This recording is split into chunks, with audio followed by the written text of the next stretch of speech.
তো কালকে সোমবার ছিল, তো আমি চিন্তা ভাবনা করতেছি আজকে কী নিরামিষ রান্না করবো, কী করবো। তো আমি আজকে যা ঘরে ছিল তো এগুলি বিভিন্ন ধরনের ভাজা করবো। আজকে আমি শর্টকাট রান্না করবো, কারণ শর্টকাট এবং চালটা দিয়ে ডাল রান্না করব।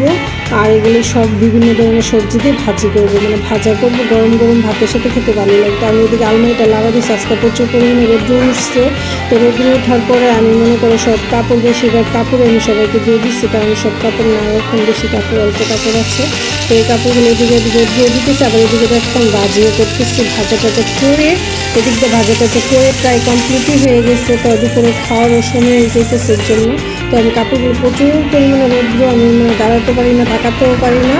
তো দিলাম, রোদ্রটা ভালোই লাগতেছে। কাপড় বেশিরভাগ এখানে লাগার মানে সিস্টেম নাই, তো খুব কষ্ট হয় কাপড় লাগতে।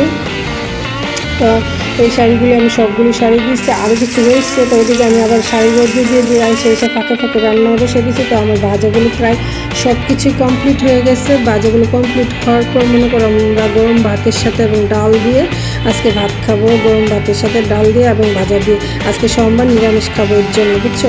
আর রৌদ্র দেখো, রৌদ্র প্রায় শেষ হয়ে আসছে। তো আমি সবটি কাপড়ে নিয়ে এসে পড়ছি আইনা, এখন সব কাপড়ে আস্তে আস্তে ভাঁজ করি। তো আমার এই কাপড়টা অনেক ভালো লাগে, আর কারণ বাংলাদেশের কাপড় আমার ভীষণ পছন্দ।